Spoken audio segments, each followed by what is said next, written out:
The Allies are still stuck in the Pacific Theater some 80 years later because live service content promises almost always count for shit. Now, as I've said many times before, I am okay with fair monetization. I don't mind listening to ads on Spotify because I'm listening to music for free. I don't mind microtransactions in free-to-play games because they have to make their money somehow. But The Avengers is a $60 game with an $80 deluxe edition. You have already paid for this game, and straight away they are putting their hand out asking for more. That, plus the exclusive deals and the Verizon partnership and the Fortnite sponsorship and the battle passes and the weird loot system and all the rest, Avengers just feels kind of icky. Like, ew. I've never had a AAA game that made me feel like that, but yeah, this feels kind of icky. I look at it and I kind of recoil like, I'm not touching that. That's how I feel about this game. And I know I've been really harsh on it, given that, you know, it's a beta right now and there's more content coming or whatever else, but like, that's how I feel about this game at this point. You know, I really just have no interest in touching any part of it, because so much of it is about the promise of the future or the trust. It's like, if they're selling us a live service game, it's like we have to trust them that they're going to do something great with it. And I don't have any trust for that right now, given what I've seen in this beta.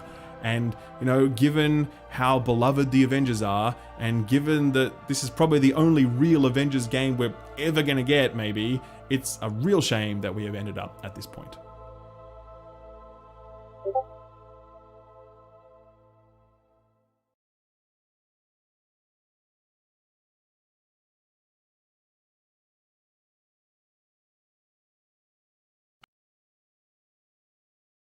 So now let's start out all this, and I really wish that the TE was also up.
And I really wish that the main...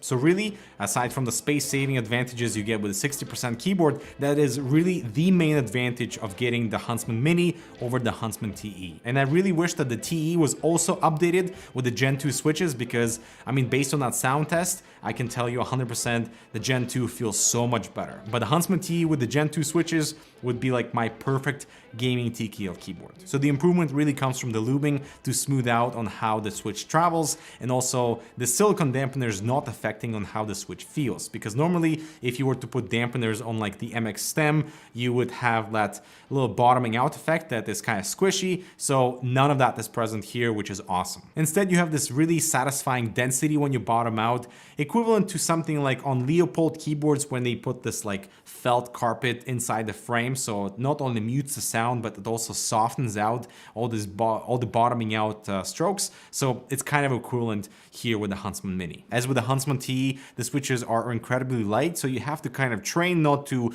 accidentally depress the keys just with the weight of your fingers. But really, for FPS gaming, nothing but pleasure with the Huntsman Mini. As for my analysis on the clicky switches, they're not lubed, nor do they have silicone dampeners like their linear switches do, because they don't really need them here.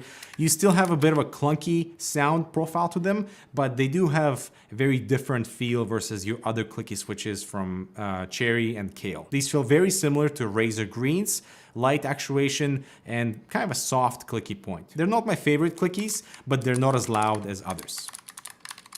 As for the rest of the keyboard, all the fantastic basics carry over from the Huntsman TE. So we have a long color-coded Type-C cable with a large space opening in the frame itself for custom cables. The keycaps are double-shot PBT and the texture is slightly more rough than what we get with Ducky, but the font is incredibly clean and crisp without the usual artifacts that we notice on like the really fine characters on the standard PBT keycaps. So whatever Razer has done here is applauded.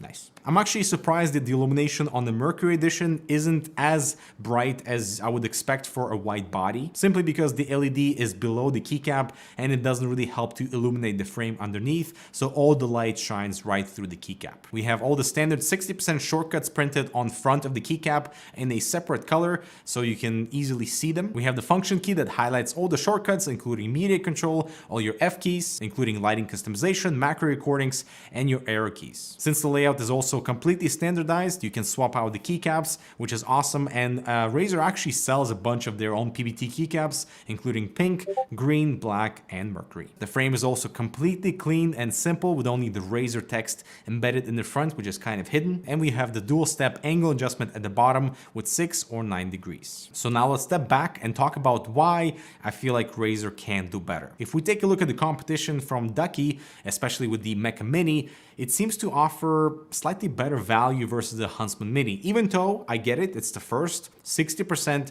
mainstream gaming keyboard, I feel like Razer really could have approached it from a perspective of dominance, and yet they didn't. The aluminum frame on the Mecha Mini feels fantastic, and in comparison to the Huntsman Mini, the Mini is all plastic and super light, which is an advantage if you travel, and it's probably a good thing for most, but when it's on your desk, it just doesn't feel as premium. It would be awesome if the frame was weighted to give you a bit more stability, because even though we have the rubber pads at the bottom, the keyboard does slide around. The second point of advantage for Ducky would be the additional value add keycaps. And this is something that would be fantastic for Razer to include, like a Razer Green Escape or something for the function key. And I get that it might interact and kind of ruin the whole clean aesthetic of the keyboard and might not fully go with like if you are switching your keycaps, but the value add element is just not there with the Huntsman Mini. And the third point is that while I really appreciate Razer for improving the Switch feel,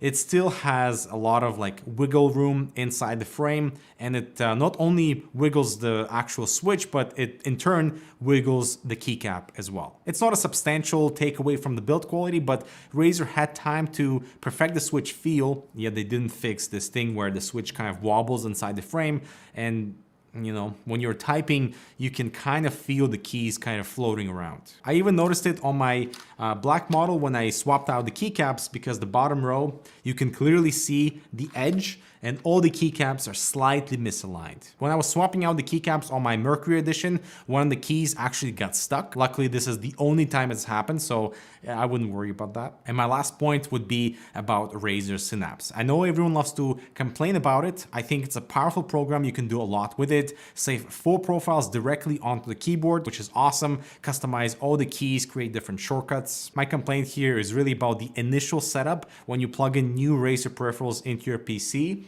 because all my USB peripherals shut down during the installation of whatever is happening with Razer Synapse and this product. And then you have to restart, and then I had to do the same thing for the other keyboard as it recognized it as like a separate product, even though they're both Huntsman Minis. So if you are after a 60% keyboard, I feel like the Huntsman Mini is a strong contender on the market, and it's a good way to push the industry forward. Hopefully we'll see a 60% from Logitech or Corsair, but unlikely, because Razer is really the only company who are reaching out to reviewers and media and community and really trying to engage and seeing what people want. Even though I know this will not sell well in volumes versus like full-size keyboards, but still it's really awesome to see them try something new. So aside from this being an almost perfect 60% keyboard, my 3 complaints include no additional keycaps to a little customize and add value to an already pretty expensive product at $129. It's even more expensive than the Huntsman TE, even though the reason behind this is because the additional lubes from factory and also the silicone dampeners on all the linear switches. Complaint number 2, I feel like the frame is a bit too light for my taste. Even though we have an aluminum base plate here to really add rigidity to the frame, I just wish it was slightly heavier. And the minor complaint number 3 would be with the initial Razer Synapse installation. When you plug in Razer peripherals, on how it shuts down all the other USB peripherals, while this thing installs something with Razer Synapse. I wish it wouldn't do that. All right, guys, I hope you enjoyed. I will be keeping this keyboard in my keyboard arsenal because the Gen 2 linear optical switches feel fantastic, especially with that dampening of the silicone. And it's one of the reasons why I'm still using the Xtrfy K4 keyboard, because all the large keys are dampened and silent. And if you're after the clicky format and the 60% body, this is an alternative. And the clickies here, they feel totally different versus MX Blues. Not as sharp of a clicky point, and also are much lighter. So I would guess that's a positive for gaming. All right, guys, I hope you enjoyed. Make sure to check out this other relevant content. Subscribe for more. I'll talk to you in the next video. Back to Horizon Dawn. Oh, wait, Horizon Zero Dawn.